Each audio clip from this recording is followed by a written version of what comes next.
Before we get started, does anyone want to get out?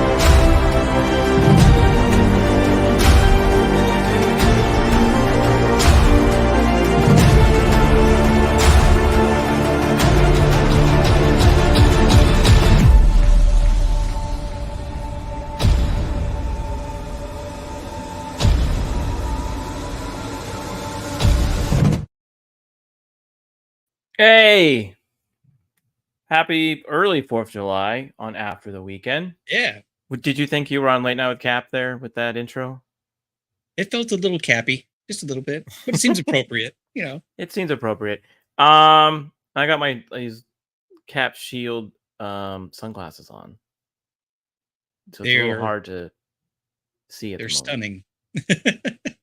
Yeah, they're pretty great. Hey, Wiz R2, how are you doing? Well, welcome to After the Weekend. It's a special edition. We're doing a double feature. We're reviewing not one but two movies, both Captain America movies. If you couldn't realize from the intro, but we are reviewing those tonight, and then we're gonna just kind of share how we like them and why we think they're pretty cool to watch on 4th of July. And this is JT Gunn, and some people call me Cap. And then on to my over here on the side he's I'm all Beard about of Liberty. he's all about the liberty. It's Beard That's of right. Liberty. It's growing out of my face. So much liberty, can't contain it. So much liberty, it's just growing all over the place. You should dye it for 4th of July. Ooh. Like white, red, and blue. I don't know. I'm starting to get some white in there already, so I don't know if I want to that'd add be to pretty that. funny. I think that'd be pretty funny. I think that would be cool. Or you can dye it like, stripe it and then have like some type of stars on it. All right, so I'm going to need you to just vamp for a little bit. I'm going to run to Walmart. I'll be back in about 25 minutes, and then I'll get it done. So you're right. Okay. Well, since he's not okay. Well, I was gonna do our. I was just gonna talk about our T-shirts, but I guess I can hold off now. Anyways, tonight, yes, we are reviewing Captain America movies: First Avenger, the First Avenger, and the Winter Soldier. Wow, we have someone we have Hydra showing up in the chat here.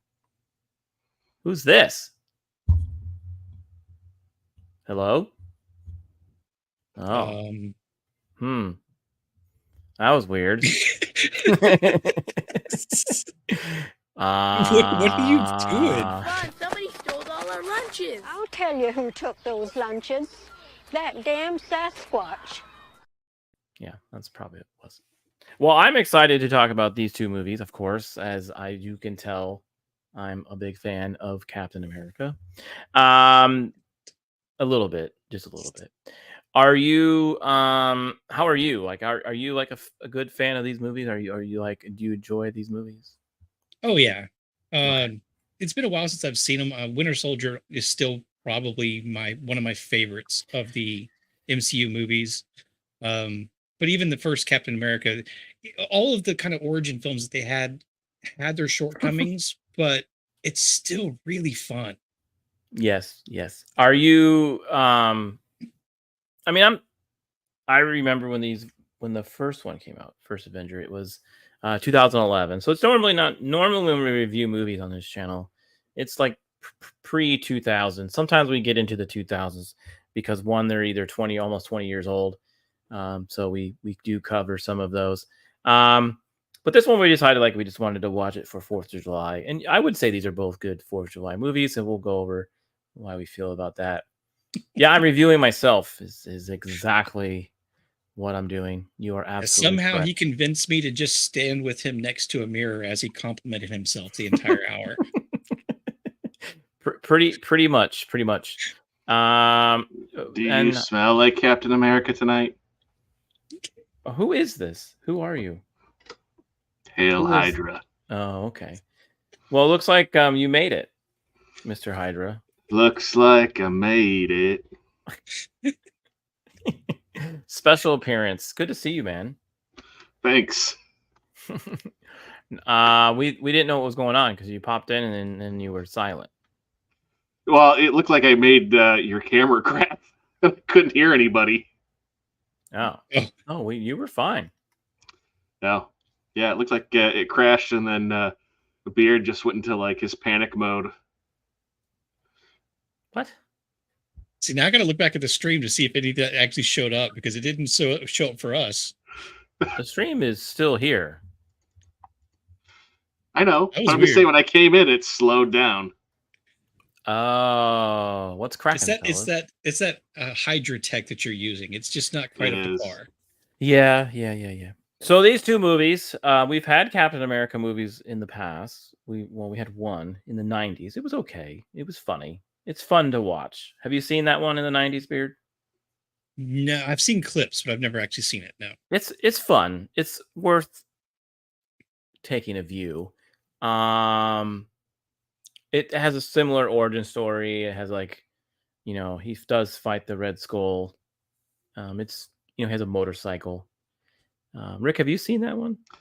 I have. Yeah. I remember like in like 1990, I had gotten this giant anthology Marvel Comics book that had like the whole history, and there were pictures of a Captain America movie, and me and my cousin were like, they made a movie, and we finally found it and watched it. And yeah. I mean, it's I don't want to say much beyond that. Yeah, it's fun. It's worth you should at least watch it once. Captain America's costume had fake ears. Well, they're the wings on his head. No, the ears that he wears, they're fake. They're fake plastic ears on the side of the costume. Oh, really? Yeah, like the actual ears that stick out. They didn't have his real ears. What? They had Fake ears. They did. Okay. Well, I'm gonna be looking that up. Yeah, we'll have to fact check you on that one, Rick. So Captain America, he's obviously a Marvel character. He's one of the most famous Marvel characters. He's one of the most earliest Marvel characters. And they kind of when we get into the first Avenger, they kind of show like that in some way, because in his first comics, before he joined the Avengers, that's all he was doing was fighting Nazis and World War II bad guys. Like he literally, that's all he did. If you look back at all his comics throughout the the 40s and stuff, that's all he did was punch Hitler. I mean, that's what made the bit in the movie where he's doing the stage stuff, and he always turns around and very obviously like misses the actor playing Hitler and everything. Just later on, they said like, "Do you know what you're doing?" He's like, "Yeah, I've knocked out Hitler 170 times or whatever." Yeah. How many times have you punched Hitler? That's what I want to know. 177 times. So to be fair, though, actually, I've punched him 1,776 times. Oh, okay. Well, I was gonna say during that period, though, even you didn't get that, Mr. BeardOfLiberty? Oh yes, it just hit me. Yes, 1,776. Yes. Okay. Okay. Well, maybe do I need to slow down for you too? Is that the problem? Yeah, you're going so fast. No, I was gonna say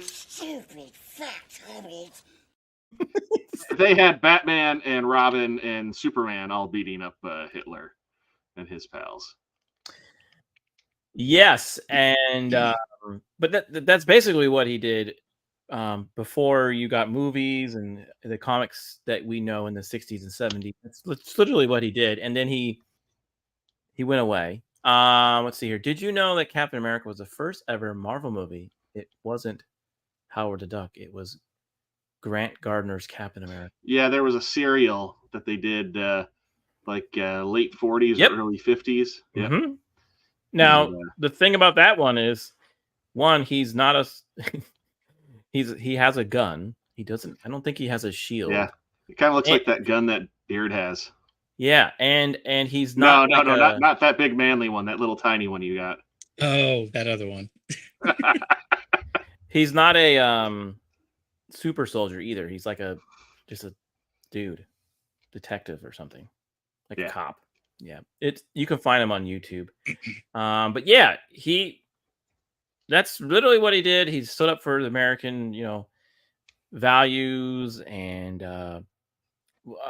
just the rights that we all have. He stood up for all Americans. He knew America was the place to be for you to. He always did the right thing, whether it was easy or difficult. Yeah, they show these and they show that in the movies, and we'll get into that. But yeah, but basically, I mean, these are two of my favorite. I think I have the gold one, but I don't have the other one.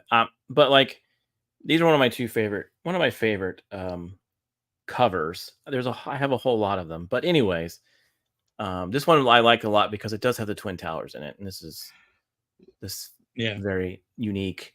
Now, okay, so the first Avenger, this was after Iron Man. I think it was after Hulk, and it was after. It was right before Avengers. Yeah, it was literally right before. Do you remember that when people used to get excited for Marvel films? Oh yeah, well, I was going to say the ending of this film was the trailer to the Avengers film. Yeah, yeah. I mean, just talk about hyping everybody up. So we got so we got Hulk and we got Iron Man and then we got Thor and then we got this one. Yeah. So. No, I mean this one being a period movie, I think one made it tremendously fun. Yes, it was a period movie. We also got young Howard Stark too, so we got to see Tony's dad. You're stepping ahead of the game here. Oh, sorry. You need to now you're going too fast. See, this is what happens when you don't show up to the pre-show reviews. It's just like, move this man. Mom and Dad are fighting again. Everything's back to normal. We have a plan here. Sorry. It's okay. I'm just messing with you. Yes, we do get Howard to start. We get Howard Stark, Stark's dad. We do. I'm just messing with you, man. You've been gone so long. I have to. He's gone like a month, and he just yells at me right away. I know. It's a good thing I didn't tell him that I knew you were going to be here, or he might have kicked me out too. I knew he would. I invited him. He called me earlier, and I was like, I'll try to be there. And I was like, dang it. He doesn't know that the surprise I was going to show up. Oh, you knew before me. Okay. Yeah. Wow. Way to go, Beard. Look, I was sworn to secrecy. Okay. Well, this one, in First Avenger, you do get his origin story, right? He's just literally a young man who he just wants to go fight and punch Hitler. Mm-hmm. But he's got asthma and a whole litany of medical issues, in addition to just being short and skinny. Well, yeah, he's got everything. Yes, they don't really get into it, but I mean, this was a period where, the greatest honor was to go fight for your country. I mean, in real life, there were people who got what he got. The 4F would self-delete because they couldn't go fight.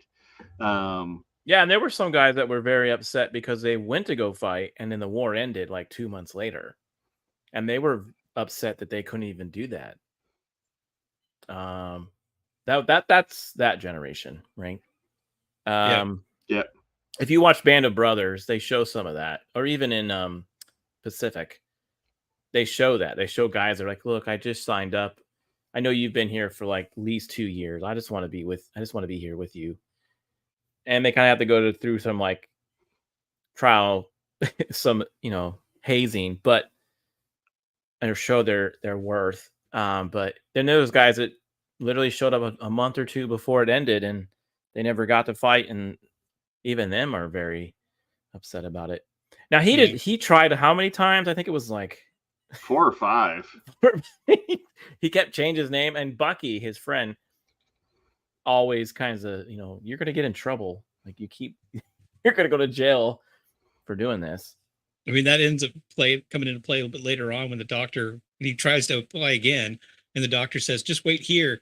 Is there a problem? Just wait here. And he turns around, looks at the sign that says "lying on your medical forms is like against the law" or whatever. Prison Yeah. time. Yeah. What was cool about this movie was they showed Chris Evans got ripped for this movie, but then they had to show him skinny. And the fact that they did that, I think, was pretty cool. Instead of just throwing some guy that didn't look like him, right? Yeah. Kind of look like him. Well, if I remember correctly, there actually was an actor.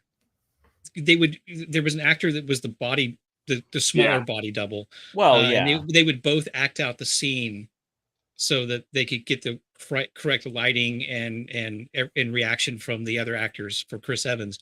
But putting his head on that smaller body still holds up pretty well. Most scenes, when he's climbing through the mud and like through the training course there, and even that picture right there where he's with the helmet.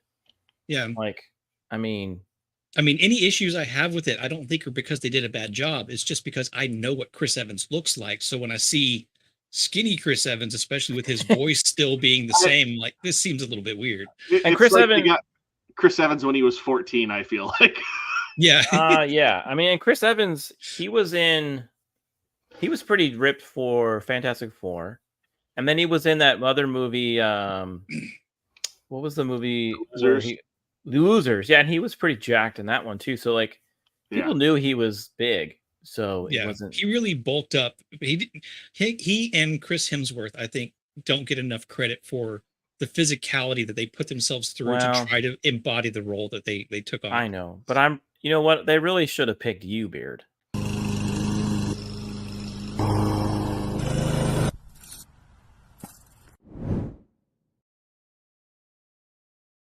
Is it the prancing that gets you into that shape? That's what I want. Yeah, it really should have been you, Beard. It's too hot right now. That's all melted away. I've just all my muscles have melted out. So well, anyways, appreciate everyone showing up. We have a few people in the chat that I haven't had a chance to say hi to. We have Aaron here. What up, homies? We have Matthew. Good to see you. Howdy. Hey, look, it's Buzz Lightyear. It is actually, yeah. The doggo. Some dog is watching us. That's great. That's awesome. Isaac is here. Vanquish. Good to see you. Yeah, very meta. I'm reviewing myself. But the reason why they picked him really was not because of his physical appearance, or it was his mental and his like Rick, like you mentioned earlier. He always wanted to do the good thing no matter the cost of it, right? And one of the scenes that they showcase this is when he dives on the grenade. That one gets me every time. Like, this bro is literally going to jump on a grenade. He has no idea if it's fake or not. He's in the middle of training. He knows he's going to do something, and he's still going to jump on that grenade. He assumes it's real. I mean, I know, but he knows he's like, he hasn't even gone overseas to punch Hitler. He's still in training. He has no idea what he's doing. The great thing about that scene, it's I forget the name of the Tommy Lee Jones's character, but he's arguing with the doctor who's picked Steve Rogers to be part of that. Chester Phillips is his name. Colonel Chester Phillips. Yes, and he's basically just like, why would you bring this guy here? He's like, it's more than just him being physical. It's it's heart and it's his soul and everything. And he just kind of goes, whatever. There's a lot more that takes than just that. And he pulls that grenade, throws it out there, and then ends up proving himself wrong. I know. It's absolutely look on his face whenever he looks down there, and that doctor just kind of smirks at him. The guy that he wanted to pick, he was a bully. I was gonna say, in fact, the first time I watched this film in the theater, I actually thought the guy that he was picking was the same guy that beat him up behind the movie theater. Oh, no. They looked very similar. I mean, it's not. It's two different actors, but he's still skinny. Like, then there's that scene where he does the flagpole, where everybody's like trying to climb the flagpole, and he uses his wit instead of his strength, and he's like, just pull out this pin, bro. Yeah, because that drill sergeant's like, he says something like, it's been in 15 years, nobody's gotten that flag. And he casually walks over there and pulls the pin, grabs it, hands it, goes, thank you, sir, and then climbs in the back of the Jeep with Carter. He's like, he not only used his his sacrifice to prove them right, but he also used his wit. The drill sergeant who's like, "You get to ride Agent Carter home." Yeah, and I really think that's what he said. yeah. I'm paraphrasing, but that was kind of the gist. The neat thing though was that he like the serum that he gets enhances all his attributes, right? So that's why he got smarter. He also got stronger, but he also got a little smarter, and his character probably got a little even cleaner, right? So Yeah, and he can't get drunk anymore. yeah, we can't. No, we can't drink at all. No, it sucks. Now this is one of my favorite parts of the movie. This is unfortunately he gets he gets the serum, he gets big, but everyone Spirit Halloween. Yeah, and everyone kind of feels like he the project failed, right?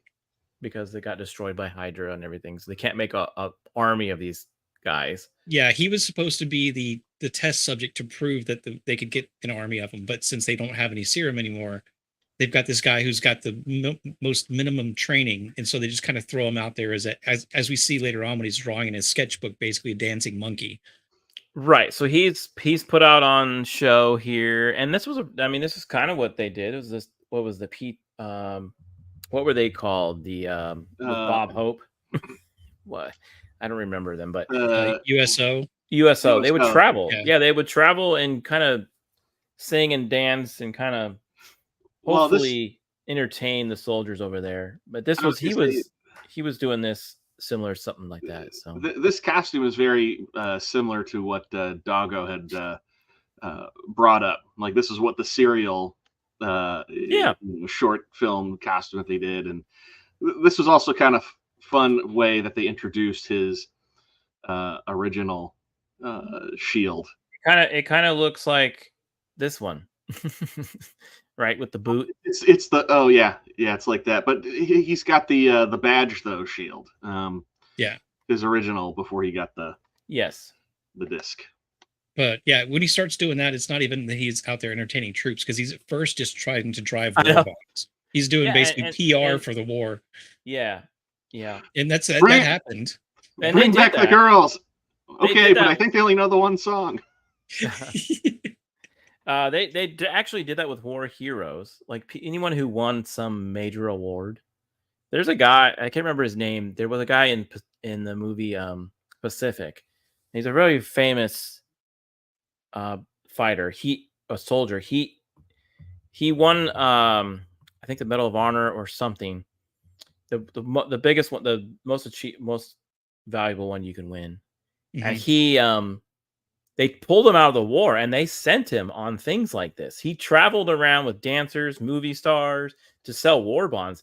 They're like, no, we're not going to have you get murdered out or get killed out there. We're going to have you behind here. And they actually did that to some of the soldiers.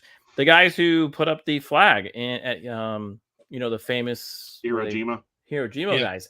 They did the same thing with them. They pranced them around and try to sell war bonds. So this is something our government did because people heard about these people. Like America heard about these soldiers. They wanted to be around them. They were famous. They were treated like rock stars, just like he was. But unfortunately, when he goes over to the Germany, the soldiers don't really like him too much. Yeah. So it's too bad, but you're all right, Rick. They like the girls better than him. So. Well, I mean, it was just more of right. I mean, those guys had been through stuff. The facade and charm of what maybe they were sold. Being the military had worn off. But I mean, that was again, you watch a Band of Brothers. They kind of resent the soldiers that come over who are like, let me at the Germans. And these guys are like, you have no idea. The best thing in the world is peace, quiet, hot showers, and food. Yeah. Now he does meet Peggy here again. She kind of sees him when he's young and when he's thin and, before he's Captain America. So he does meet up with her again when he's over there. There's an issue where he has to go save a bunch of soldiers. I was always glad to see her throughout the movie. I thought she brought a unique character to this film. Yeah, she's very believable in that role as being not only part of like this like special science division, but I mean like capable and willing warrior as we see later on. Like, she's willing to charge into battle with everyone. In the preview, she was very much the way they showed her off as being a girl boss, but she is very much the female version of him in the sense of just she wants to do the right thing. She always wants to do the right thing, no matter the cost. Yeah, and I almost mentioned it earlier when we were talking about the grenade, but it's easy to miss that he jumps on the grenade, everybody runs away, and she runs towards him. Yeah, you are right. Mhm. I forgot about that. And there are some multiverses out there that Disney has done where she was Captain Britain. She's done that, but yeah, I mean, she does have the same qualities, I guess, and that's why they kind of connected, right? They had this bond from the beginning, and this is basically your love interest of the movie. Well, and he also too though didn't treat her as just being a woman. He treated her as a fellow soldier too. That was kind of the other. Yeah, and apparently he never understood what fondue was. Forgot about that. Are you? Well, at the end of phase, I think at the end of phase 3, he found out all about the fondue. I'm sure he did. Yeah. Are you fonduing with her? Do you two fondue? Off, you just hear Stark in the background go, "Fondue's cheese and bread, boy." Yeah, pretty funny. Then you've got Bucky, his close pal, his close mate. And when he was thin and kind of scrawny, he was always there to kind of back him up, right? I'm not sure how long they were friends for. It's almost like they were friends since they were kids. Yeah. Yeah. They talk about like spending the night at each other's house and. Yeah. Now Bucky in the comics is in the early comics when they were punching Hitler. He's more like a Robin. He's kind of like a He's not Ward. I liked how they kind of changed his character here. They kind of made him not like a Robin, more of a. Well, he does, but yeah. I mean, again, they were best friends, and he was always looking out for Steve, and trying to get him dates, things like that. I mean, he was always there for him, and then Steve, unfortunately could never kind of reciprocate that due to his physical limitations. And then now the roles reversed and he became Steve and Steve became Bucky. Yeah. Whenever Steve like bust in, because you mentioned that he had to go save people. He didn't have to. He decided to go from being an entertainer to rescuing soldiers that were trapped like 30 miles behind it in the front lines. He just felt like it was something he had to do because one of them was his best friend Bucky, and so he basically defied everything, had Howard Stark airdrop him into the middle of everything. And I think the line is like whenever he finds Bucky, he says something I think Bucky says like, "Steve, are you taller?" or something like that. He's like, "What'd you do?" And he's like, "I joined the army." Yeah. I mean, they both these actors, they did a fantastic job making a lifelong friendship believable. Yeah, you can tell that they were going to either way they were going to look out for each other, regardless how strong one was or the other. And and you see that in the second movie that we're going to review even more. Here's your Howard Stark moment, R2. You do get introduced to Tony Stark's dad. Yeah, it seems like these two got along more than Tony and Steve did. Yeah, and I think Howard was a super fan of Cap. You hear in later movies with Iron Man, he's like, "My dad loved you," and that's probably why Tony hated him from the beginning, right? Because his dad was like, Captain America was the best. He was this guy, and you're just like this. Tony Hellion. Stark's trying to play catch with his dad. His dad spills his scotch, and he's like, Captain America never did that to me. Why can't you be more like Steve? Well, yeah. The bottom picture is kind of the scene where right, they're transforming Steve into Captain America. And I always like that scene just because it was just so fitting of the time in terms of like technology and science fiction, where like everything's just a needle, meter, and everything is like turn dials and lights. Yep. Yeah, really old movies. These movies were some of the best of Marvel's. These earlier movies. Actually, I would say all of them up into they were up into the original. Well, phase ones. 1 is all Paramount. After that, they were all great. And there's scenes in this movie that I don't think they would have made if it was Disney. Like the dude getting cut up by a propeller. Oh yeah, he gets turned into red mist. All the guns. I mean, honestly, both of these movies that we're talking about today, this and Winter Soldier, there's a lot more just legitimate people dying. Like Cap just kicks people out of an airplane. Yeah, I know. And I don't think you don't see any of that in the more recently Disney movies, because even Winter Soldier, I don't think that was Disney yet. No, that was Disney, because at that point Disney had ownership. But they were still transitioning. I think that movie was either written or something prior, because I mean, it could have been written before then, but I'm just saying at that point that was.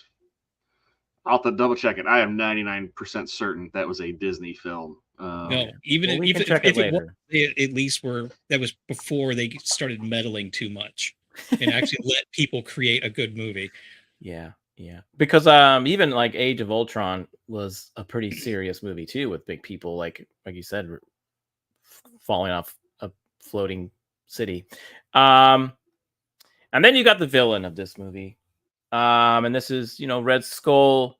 Again, you had Red Skull in the 90s Captain America, but he was kind of funky looking. This Red Skull is kind of legit. You do get to see the makeup on this guy. I think they did fantastic with this character. Oh, yeah. Hugo Weaving. Like, I wish he would have been in more movies, right? Because he kind of made this weird cameo in Endgame. And I was like, really? And that one wasn't actually even Hugo Weaving at that point, but yeah, I was like, you're just. I do kind of wonder how much they had actually thought ahead, because I had forgotten at the end that he basically gets beamed up in what looks like a version of the Bifrost. Yeah, considering he goes what is somewhere. in the Tesseract is the Space Stone. That kind of makes sense that it was basically like teleporting him away. I very much felt like what they had done with him was they didn't want to kill him off. They wanted to try and save him. And I just think as time developed, they kind of went away from, like story wise, right? If you look at like the Captain America films. It's too bad, because he probably could have showed up in like Civil War. He could have been in a third movie.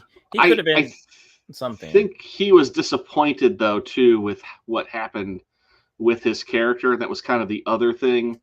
They wanted to kind of Hail Hydra. They wanted to keep him, and I don't think he liked what happened to the Red Skull. I think he would have either wanted to have seen maybe something more grounded, or him just die. And that was kind of another reason why I think that's, when he reappears is why. Now he's hanging out on top of a mountain. Yeah. I mean, they were always going to have to find a way to remove Red Skull from the time, either freeze him or do something else, because he always finds some way to follow Captain America into the future. Yeah, he's in the comics. He's always there. He's always kind of hanging out. So they may have been thinking, like you were saying, R2, they might have been wanting to try to bring him back in at some point, but then just shifted. And he's He's like what went wrong with the serum before. So Yes. Yeah, I think whenever he like, what's the line? Like he pulls his human face off to reveal himself, and Bucky just looks over at Steve and goes, "You don't have one of those, do you?" yeah.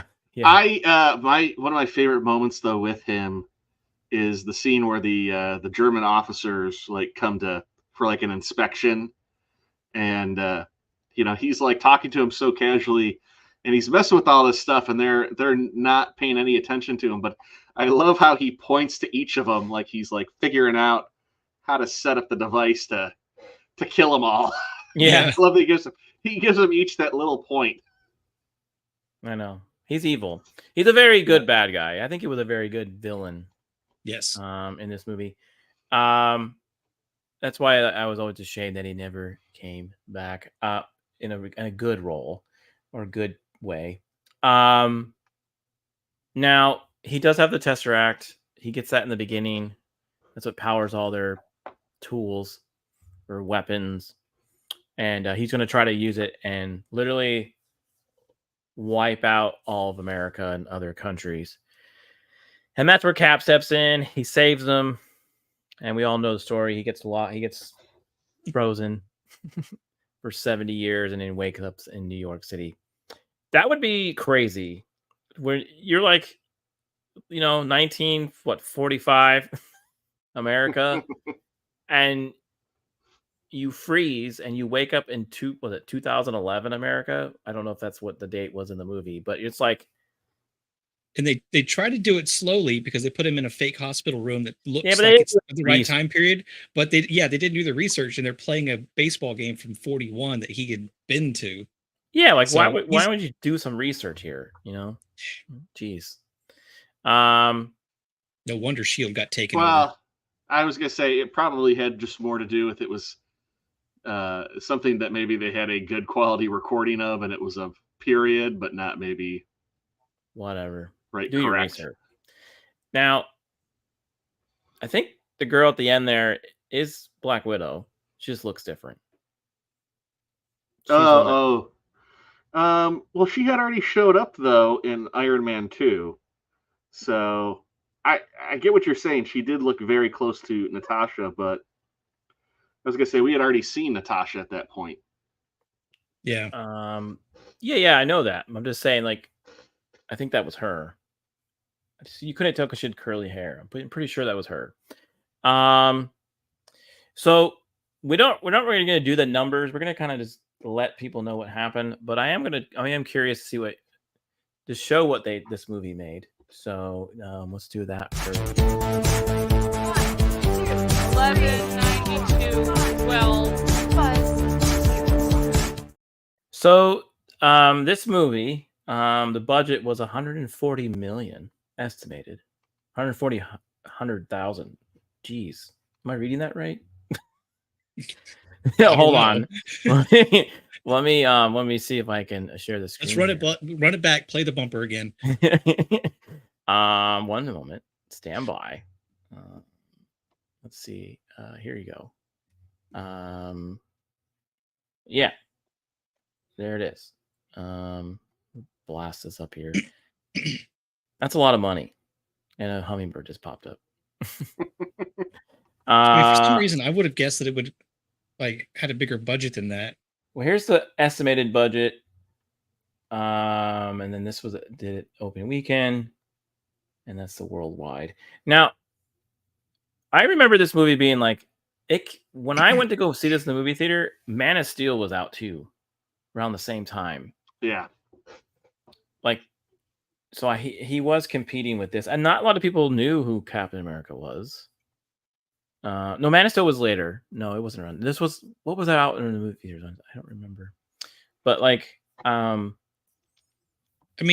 was like a flash in the pan. Like people went and saw it, and it just kind of died off because it didn't have much word of mouth. Man of Steel was with Winter Soldier.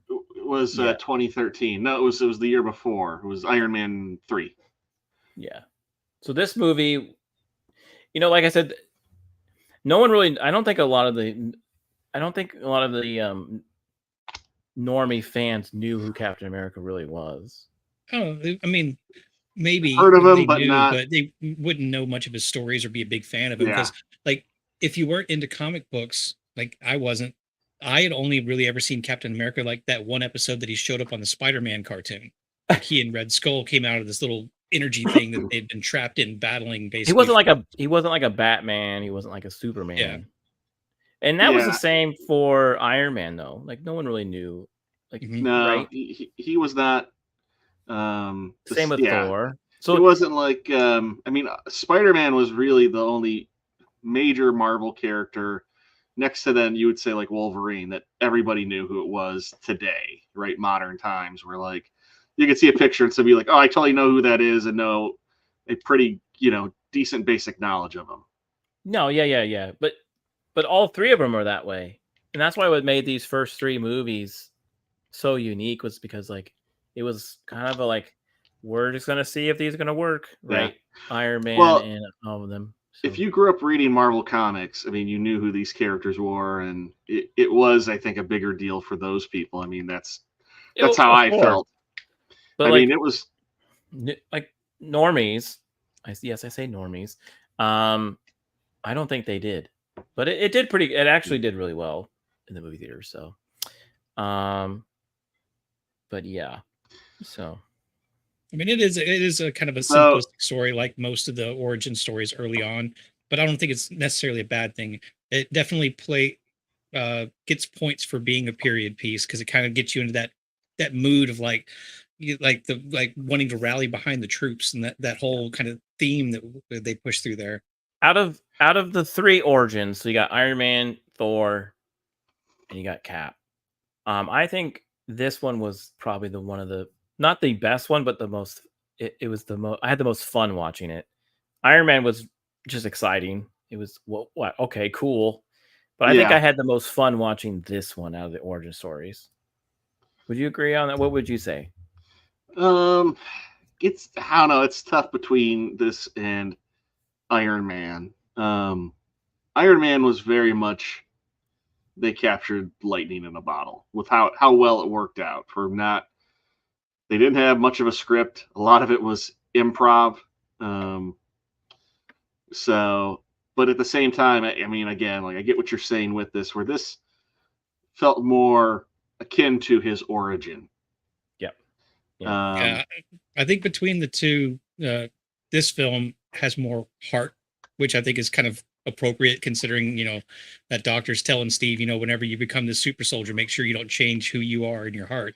I think there's more heart and story in this, which is also kind of ironic considering that Tony Stark anyway. I guess Iron Man's definitely more of kind of like an over the top, almost borderline sci-fi action thing. But this feels more like you could almost serialize it. Like you could divide it up into like 3 episodes and it would feel like an old TV show. I would put it this way. For normies, Iron Man is the better film. But for a comic book fan, somebody who grew up reading Marvel comics, you're going to appreciate this film more than Iron Man. They're all 3 really good origin stories. I'm just saying, like, I don't know. I'm biased, by the way. But okay, so here we go. If you put all 3 in front of me and said which one do you watch, it would be a toss up between Iron Man and Captain America. Me too. Okay, so we have Criticalist here. Now, Criticalist.com is a place where you can review movies. You have a little cool slider here. You search the movie and you go out and write a review. So before we move on to Winter Soldier, let's do Criticalist first. So okay, where would you where we sit here? I'm biased, so I'm already up in this area. 92, sure, go ahead. Beard, or what are you gonna say here? I would say a low, most excellent, because I gotta leave room for Winter Soldier to have an even higher score because I think Winter Soldier is better film than this. Are you saying like a 90 or an 80? I can go with a 90. Yeah. Okay. There's not really any graphic language in this movie. No. Fondue. Oh, there's fondue. Yeah, I don't know how to spell fondue, so I would say it's right here. There is a little bit of violence. One guy gets turned into red mist. Cap throws a guy into a propeller and turns him into fondue. Yeah, and there really isn't a whole lot of nudity. There's kissing. Agent Carter does touch Captain America's boobie, though. Oh, I bet. She starts to. Then she pulls back. It is very family friendly, I would say. Yeah. Okay, so there we go. We'll submit it. All right. Now the next movie, of course, we're moving on to our double feature, and that's Captain America: Winter Soldier. This one was a little bit, I don't know how many, if it was months or a year, but it was a few months to a year after the incident in New York. It does take place after, I think in the timeline, it takes place after Thor 2 and Iron Man 3. So people know who Captain America is now. He's very well established by this movie. He saved the world once, twice actually. And people know who S.H.I.E.L.D. is. They know some of the characters in this movie pretty well. This was that period, though, of films where like everybody's like, why didn't one of the other Avengers show up to help out? Well, because I think all of them were happening at the same time. I know. But that was always like the big thing where it was in Iron Man. It was like, why didn't Captain America show up? See, Well, once they started trying to come up with excuses in the story why they didn't show up, I think that was a problem. Because like I never read comics, but I know comics well enough that sometimes you just have to ignore the fact that you have a Norse god and a guy in flying tank armor that could come help, because otherwise it's going to take otherwise this is a very grounded this is one, you can't have those people in. This is one of the movies, one of the few movies in the Marvel universe that, one, doesn't have something coming from space, two, isn't some natural, like some magical thing happening. Yeah, this is the most grounded film. It's completely grounded. I mean, if you erase that word Captain America and maybe you put Jason Bourne on there, yeah, it's basically Jason Bourne with a super soldier. Yeah. It's a Jason Bourne movie. And I'm totally okay with that. I love it. It's got a little bit of Bond in it. It's got a little bit of Jason Bourne. It's got a little bit of some old school, action films from the 80s in it, right? So it works perfect with Captain America just as a character, because that first movie is all about him, like his willingness to sacrifice himself for everything. And then this movie, the short version, is everything he sacrificed himself for is now betraying him. Yes, you are absolutely correct. His country's betraying him. His friend sort of betrays him. His boss betrays him. Shows up to his apartment unannounced. Well, I'm talking about the S.H.I.E.L.D. guy, Robert Redford's character. Oh, yeah. And then you've got the two people that he's not sure to trust, but he ends up trusting them, and that's the lovely Scarlett Johansson there, and this guy. So this was I like Falcon. Anthony Mackie did a great job. Anthony Mackie, I like him until he had his own show with Winter Soldier. At that point, I know, but you can't do better, Beard. No, you can't blame him too much for that. I mean, I don't blame him, the actor, but it's a shame because the opening scene, of this film is literally when you get the on the left, right? And everyone says that now. They said it in Endgame, and this is so funny because this dude's literally trying to run just a mile, I think. And Cap's that frame you've got there, he's like, "Don't you say it!" Or you're like, "Oh, come on!" Yeah, he ran like 13 miles in like 30 minutes, and like he's sitting there and he's tired, and Steve's just like, "Hey, how's it going?" It's like, "You sure? You should go around again. Did you just do it?" I assume you did it. And this was such a fun scene because it still showed you like he's Steve is still kind of like figuring out this world, right? He's got a little notebook. And then he's just so friendly to just random people. Like this guy. And he never knew who this guy actually was. I mean, he was a a soldier himself after he talked to him, but Yeah, we yeah, end up finding out he works at the VA and like helps with like counseling people getting yeah, they kind of back relate to each other. readjusted back to society. Yeah.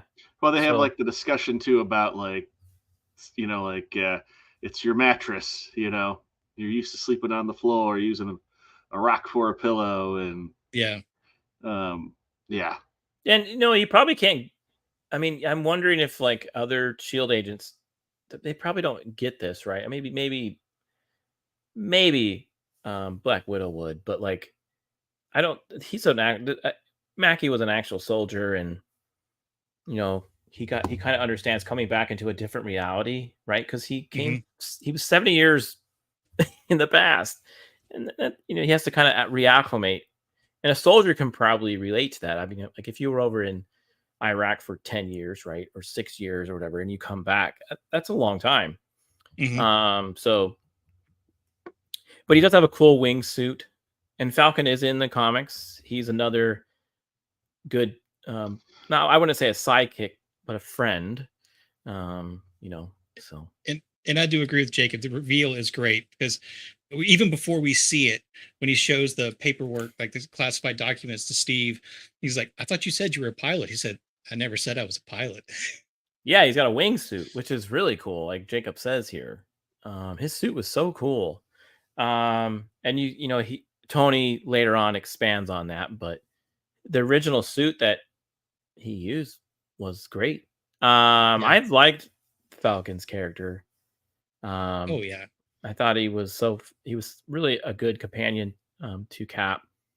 well, he's got the kind of the same heart, except he doesn't have a super soldier serum. So him willing to go into the same things that Steve Rogers is willing to go into is almost more admirable in my eyes.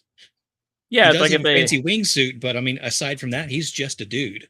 he's Yep, just a that's dude. why he has to do better. Yeah. Stop my reminding God. me of that. Okay. You know what? Just for that, you are gay. Move this man!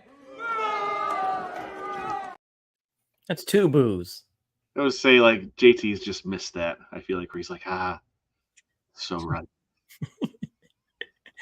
Pretty much. I've missed this one more though. Let me see if I can find it. Never mind. I can't find it. That's what she said. Yep. There you go. That's what I did when you popped in. Okay, so next character, obviously in this movie, she's in it more than because usually she pops up in an Avengers movie and she's like, that's when she kind of is in the movie the most. And Pop up was a very interesting word to use there to describe her, JT. Yeah, pop up. Yep. Now she Scarlett Johansson, I've always felt bad for her because one, she was always as like a side character, right? She was all like in Iron Man 2, she was a side character. In this movie, she's a side character. She's usually doesn't get a lot of roles or action scenes for herself. And I always felt that like Captain Marvel should have been her movie. Always felt like they should have reversed those. For whatever reason, they decided not to. She earned it. She earned the stripe. She had the original Avengers tattoo. I think this and Civil War are the movies that feature her the best. Yes. Her film itself, they did her a disservice, the character and the actress. Yeah. It's a shame because I think she does really well in this, and the story, just being a boots on the ground spy thriller, is perfect for her character. That's what she was, And for how many people who complain about, men don't like women characters, this was a great female character that, again, they had given her a movie, especially at 2, I think, with the way that the last 2 films, how they go. Yeah, her movie should have been where Captain Marvel's was. It would have been far more meaningful. There was a reason why a lot of people were so shocked when she, got deleted. Spoilers. And it was heartbreaking. It was heartbreaking not to see her at the end there with everybody as well. Yeah. And I mean, I get it. I kind of understood why they did it, but it was kind of like, really, Like you could have done that with someone else. I think. But I mean, it was the sacrifice though of it, and again, it being the original 6. I mean, And of those, I think it was appropriate for it to be her because she, was originally trained to fight against the U.S. and to be an assassin and that kind of person. She was always looking for redemption. So, yeah, well, I think that was kind of appropriate for her to just like that was her final redemption is to sacrifice herself to get that Infinity Stone. and she, I mean, I hate to say this, compared to the other characters, she had nothing and no one in the sense of Clint had family. Yeah, it's true. There was, I mean, at that point, Tony had a family, yeah, just a couple other characters. So I mean, that was kind of like the other part of it. And then too, right? She was with her best friend when she made that sacrifice. So I mean, it had a lot of meaning to it. But no, she's phenomenal in this film. Yeah, she really shows why she should have gotten one of her movies first. But whatever. But this is someone Cap's hanging out with. He's fought with her like in the incident in New York. He kind of trusts her, and then he realized there's a moment here where he doesn't trust her because everyone's against him, right? Because Shield is being taken over by Hydra, and he's not sure if he should trust her, but he eventually does because she does some cool things. But her suit in this one, my dog's barking. Do you hear that? Yes, I do. Everything okay? She probably got scared. She's okay. So. Yeah, she's a great character. She is capable and believable in what she does. She's smart, great action. Yes, they do. There's at least one, maybe two absolutely gratuitous butt shots where she does her thing and then the camera just focuses in as she walks away. And it's like, it didn't need to be down that low, but I appreciate it as a guy. I'm not going to complain. Yeah. But I mean, she always used that to her advantage. She was a femme fatale. She used that to disarm people, thinking oh, here's the pretty woman. I don't need to be on my guard. And then she would just murk them. Exactly. Well, and I kind of like the conversation with her and Steve on the run where Steve's kind of doesn't quite, he's still, trying to figure out if he trusts her, right? Mm-hmm. Brings up, having to trust people. And she's like, well, essentially trust is face value. And, I can be anything you want me to be, kind of, she counters him with everything. I liked when she picked him up in the Camaro or the Corvette. Hi, do you guys know which way to the Smithsonian? I'm here to pick up a fossil. Yeah, great. And you know what? You see their friendship kind of blossom even further, like in Endgame. They're the two people that are still kind of together, right? There was a time where people thought these two were going to hook up, right? That they were going to be he was going to forget about Peggy and move on with her, move on with Black Widow here. And it's I mean, they ended up being kind of having a good friendship. You see that in Endgame, I think, when later on in the films. Now here's the big story. We got the Winter Soldier. You trying to say everybody thought they were going to fondue? Yes, you were way late on that. I know. So this is when you actually see Winter Soldier. He's sort of the villain in this one. He is such a cool character in this movie. Yes, he is And I mean, if you don't know the comics, I like the fact that they don't just reveal it right away, because if you don't know the comics, it is a fantastic reveal. They just kind of you don't even get a good look at him. He's in the shadows constantly until kind of the big moment. Doesn't even talk. Yeah. Until actually, I think when Steve finally knocks the face mask off and sees who it is and he says Bucky, I think it actually would have been better if they didn't have him say anything, because he says, I don't know who's Bucky, or I don't know who Bucky is or whatever. That's the first line that he has in the movie. Yeah, I think it would have been better if he just didn't have a line. right there. But it's still not a bad scene. It's actually a fantastic fight scene that leads up to that. This movie has a ton of awesome action scenes. Like one of the there's this one, and then there's another one with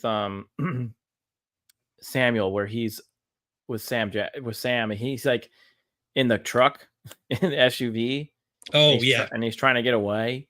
That was, again, you would see that on Jason Bourne. You would see that in any type of spy thriller action. And movie. I think part of what makes that so enjoyable is that the more believable, like camera positioning means a lot. So like if it's just floating around in space and everything, that kind of takes you out of it because it's like your perspective. You're just floating around in space. But when everything's kind of locked down to the ground where people would just be walking around on the sidewalk in New York and then just stumble upon a fight scene between Captain America and Winter Soldier, it makes it much more believable. It feels more gritty.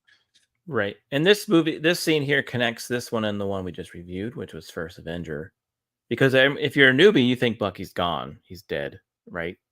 And then this one says, well, no. He got a cool silver arm and he's with the communists. I was going to say,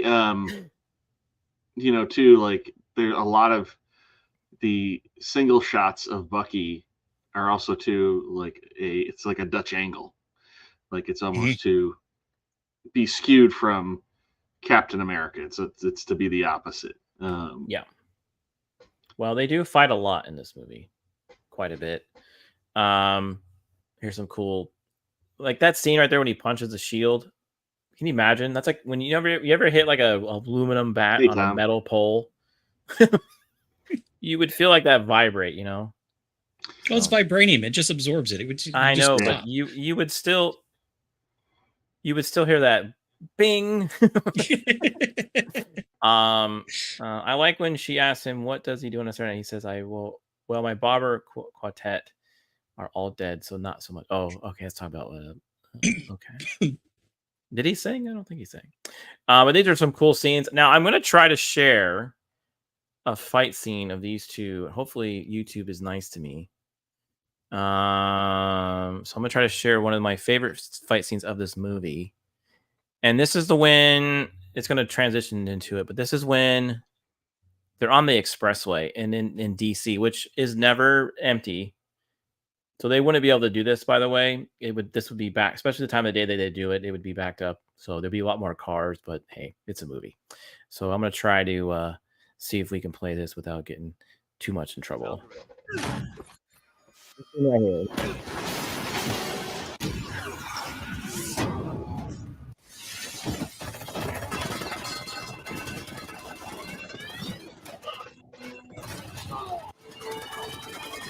Guy with the micro minigun.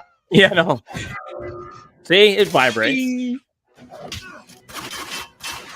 Prior to this, we get the scene where who is it? Because we find out Agent Sitwell's a Hydra agent, and he rips him out of the car. Yep, flings him across the freeway. But right before that is when he name drops Doctor Strange's name. I remember that in the theater. Like I was like, he just said Doctor Strange's name. He just said Doctor Strange's name. So credit to both of these guys because a lot of this fight scene they did themselves. They didn't use doubles. So like the knife work that you see Bucky doing, that's legit. Like he practiced that. Yeah, he drops it in the other hand. Yeah. So like Sebastian Stan put in the work. Yeah, it's just such a cool fight scene.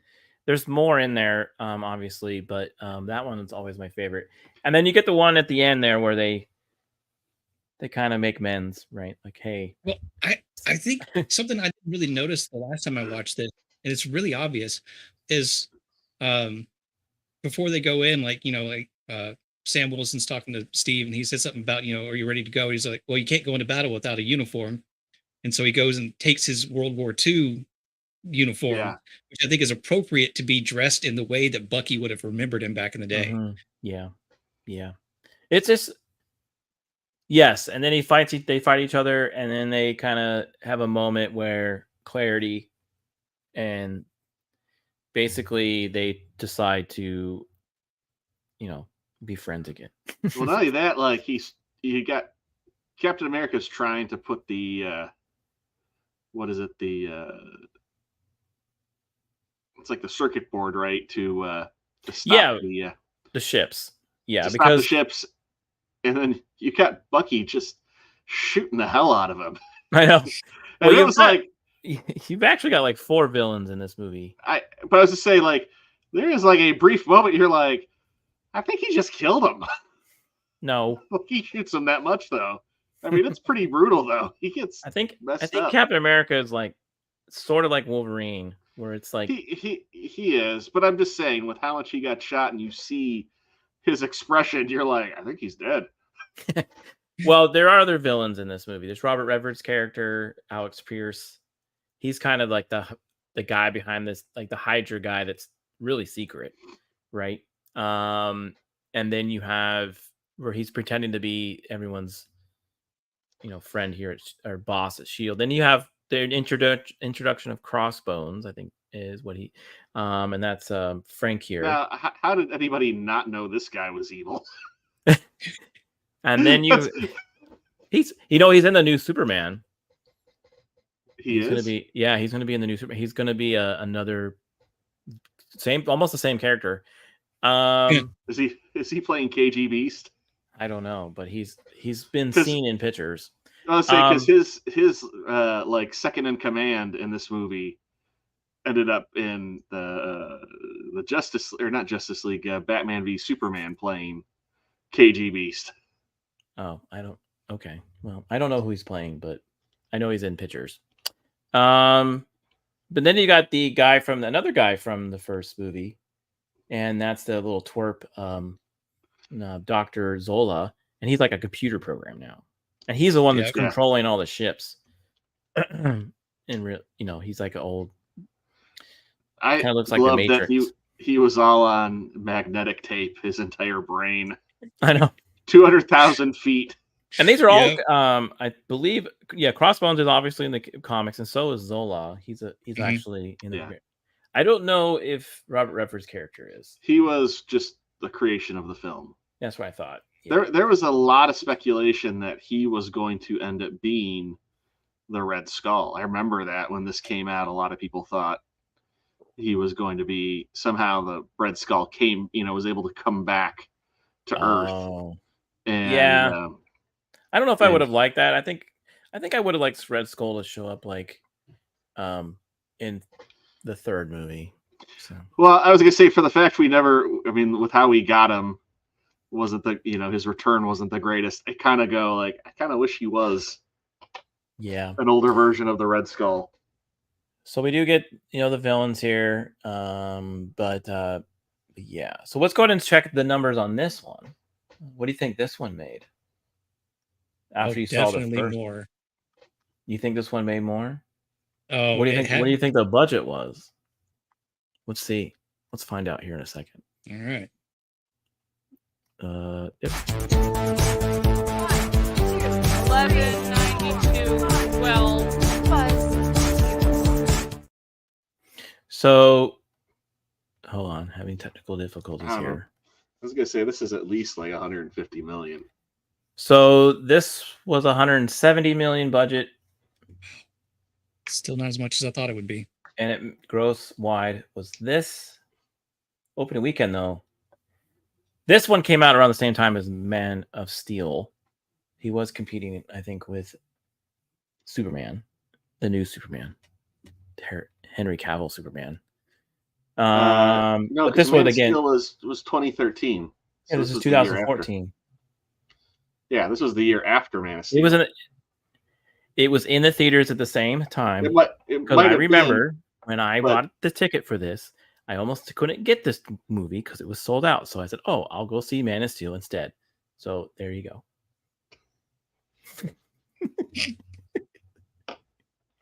You can fact check me as much as you want. I'm just telling you, I had an option to watching both of them at the same time. Let the romance begin. Romancing the bone? Oh my God. Okay. You don't have to be so quiet, R2. But yeah, so anyways, I think it did pretty good. What do you think? Yeah. I actually thought the budget was going to be more than that, and the gross would be more than that. Still, yeah. I mean, I was thinking of the U.S. gross. Worldwide, it did fantastic. Obviously. Yep. Now, again, this was leading up to Avengers 2 again as well, which was right around the corner when this one came out. I was gonna say, was this one actually marketed as Captain America? Because Yes. the other one, when it got overseas, it was not Captain America. It was just First Avenger. Because having America in the title was Oh, yeah. apparently Well- upsetting to people overseas. Yeah, and we're gonna review this one too, Winter Soldier. So let's do that one on Criticalist. Let's see here. I like these old style kind of posters. I know. We'll talk about them in a second. Yeah, they're great. All right, so Winter Soldier. Now, for me, this is one of my favorite. This is my favorite of all the Marvel movies, and it's also one of. So I'm like way up here. I'm like in this area. I'm like around 95. I think that's fair. R2, Sure. if you're not done being mad at me. Sure. All right, we'll leave it at. We'll go 96. How about that? There really That's isn't too any, much. there really isn't any graphic language. There is a lot of violence, a bit of violence. I don't think there's any sexual content. I would still say it's family friendly. I think so. Yeah. There you go. There's our review of Winter Soldier.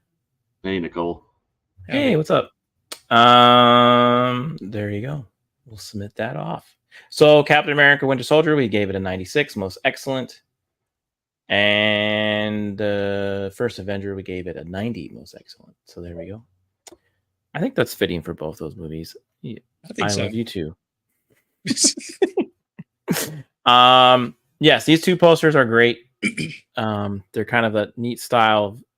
Kind of reminds you of like the one is the First Avenger is like almost like Rocketeer style, right? And then you've got the other one that's more of a almost like a 1970s military film, I would say. Yeah. Yeah. Okay, so again, why would you? Okay, final thoughts. Why do you think why do you think these two movies are great two movies maybe to watch on 4th of July? I'll start with R2 first. Wait, what? Why would you suggest watching this on 4th of July? These two movies. Because it has America in the title? Okay. You're okay. Yep.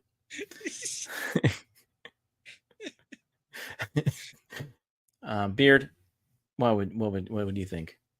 Well, it's actually watching them together, or especially back to back, I think is a really good way to do it. Because the first one, it's like, fighting for the American way and rah rah America, we're the best. And then you get to the second one, and that's when you find out like sometimes things are not always the best, and everything, like I said before, everything you fought for is what's betraying you. And seeing that kind of the two sides of that coin, I think is a good way to actually kind of look at your patriotism when around the 4th of July. Is you can. I'll sit here and I'll throw out all the pro-America memes and liberty and freedom and things like that. But at the same time, I'm also keeping an eye open, because never know when something's not really going to be something that I want to be cheering for. That is right. If I see it, I want to call it out. You're absolutely correct.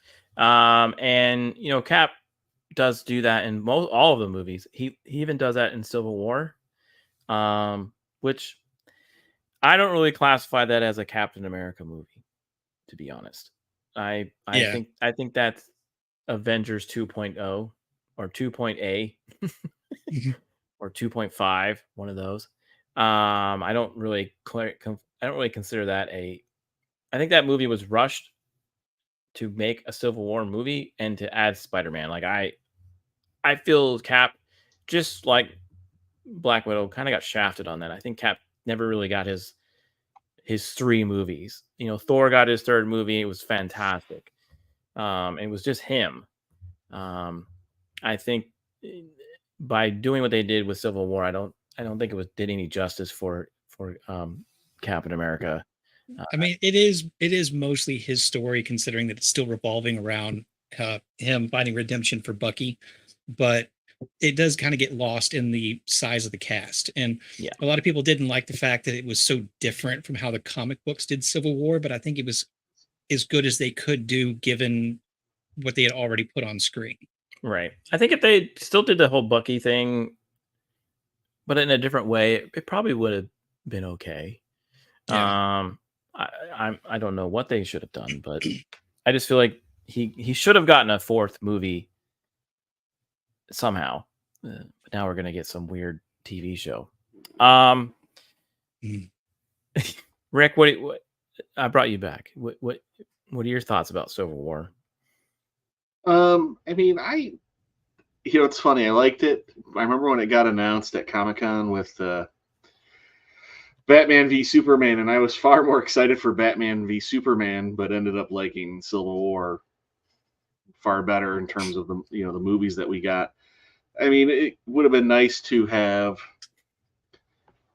had more of what happened in the Civil War comic book happen.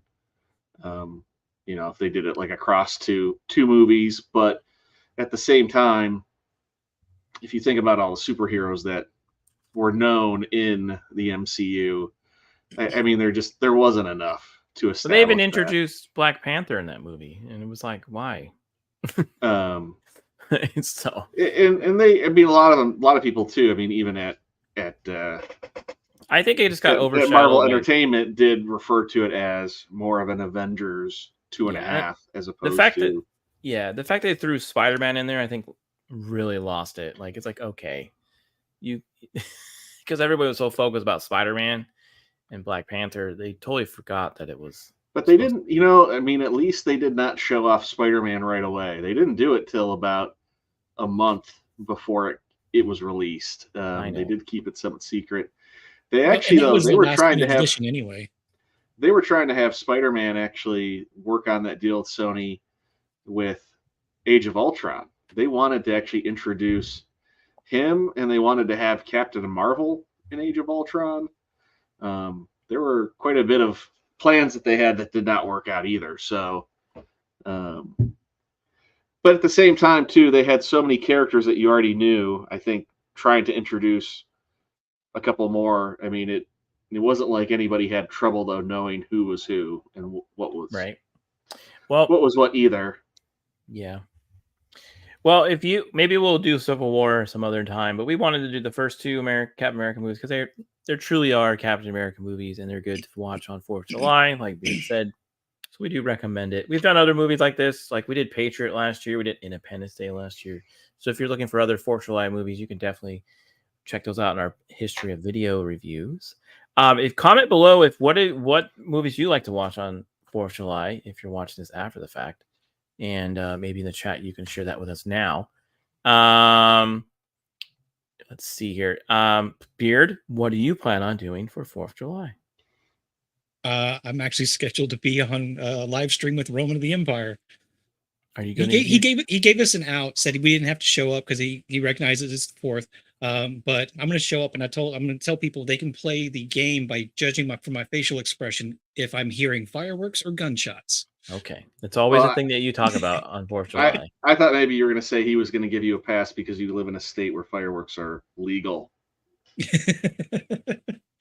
No, I don't. I've never really done a lot of fireworks over the last several years because my family's had too many dogs that did not react positively to them. So I just don't. My little dog tries to jump up and eat the fireworks. Nice. Oh. So Rogue here says he likes to watch Yankee Doodle Dandy on 4th of July. That's a good one. That's an old one, but it's a good one. Rick, what do you plan on doing for 4th of July? This year, it's probably one of the, since moving out here, that I'm not buying fireworks. I'm just going to watch everybody else around me shoot them off. And that's about it. I'm just going to be lazy. Okay. That works. Heck yeah. I'm going to be shooting off fireworks somewhere, barbecuing. So, yeah. That's basically what I'm doing. Maybe fighting some Hydra people somewhere in the world. But yeah, it should be fun. Now, before we let you go, before we wrap it up here, now if you are wanting to rep some cool merch during 4th of July. You might not get it in time, but maybe you can get it in time for Labor Day. You can get some After the Weekend gear. T-shirts. I recommend T-shirts for the summer, not a hoodie. You get 20% off, and you just go to mixtees.com after the weekend logo, and we'll give you 20% off there if you use our code ATW20. So, yeah. Rick, I'm glad you were able to join us tonight. No. Thanks for letting me come hang out. Even though it was supposed to be a surprise. Yeah. It was all Beard's JT, planned. you just had to be welcoming and, hey, would you like to join us? We miss you. You just had to do that. Ruin the surprise. I just think he really wanted me to come on so he could yell at me. He doesn't yell at me very much. Yes. No, he doesn't. Stupid factoids. A chance to yell at anybody in a month. That's what it was. It's open. Me and Beard have had some pretty good streams. By the way, if you're watching, if you didn't watch our tier ranking video, a lot of people enjoyed that. We might do those again. That was fun. That was fun. All right, everyone. Beard, you already said what you're going to do. You're going to be on Roman's show on 4th of July. That's what we got coming up next. R2, I guess we'll see you maybe again. I don't know. Yeah, I know you're still trying to get a little help. So, are you at the end of the month? I can let people know if I'm dying or not officially. So, hopefully, we all are, just at different speeds. I mean, yeah. Well, we do miss you, man. I'm glad you were able to hang out with us. And I wish everyone a safe and fun 4th of July. Have fun with your family, eat some food, and just fingers beforehand. Yeah, and just remember, the reason why you have that holiday, and some of the other holidays that we celebrate our independence and the sacrifices some of the other in our country have made, so we could have this, so we can stream tonight. So just remember that. Is there anything you want to say, Beard, about 4th of July? Like you want to end it off with a quote? Not anything specifically along those lines, but something I did hear recently that I think is a really good kind of mentality that I'm trying to go forward with is comparison is the thief of joy. So celebrate your own successes for what they are, because as soon as you start comparing them to other people's successes, you no longer are enjoying what you have. So comparison is the thief of joy. Okay. That's your dad advice. Awesome. I now know why Beard doesn't shoot off fireworks. I know why I'm always angry at R2. I'm always comparing myself to him. Okay. Alrighty. Nice job, Beard. All right, everyone. You have a good, safe holiday. Have a fun, safe week. Enjoy some of that time off if you do get it off. And we'll see you next time on After the Weekend. Take care. Take care. Truck to refrigerators to dumpster, 360 spin onto the Palace, backflip gainer into the trash.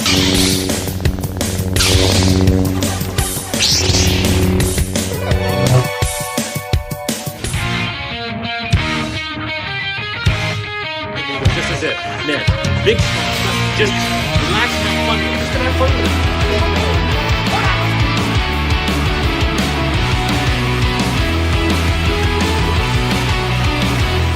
Talking away, I don't know what to say. I'll say it anyway. I'm lucky. Today's another day to find you sighing away. I'll be coming for your love, okay?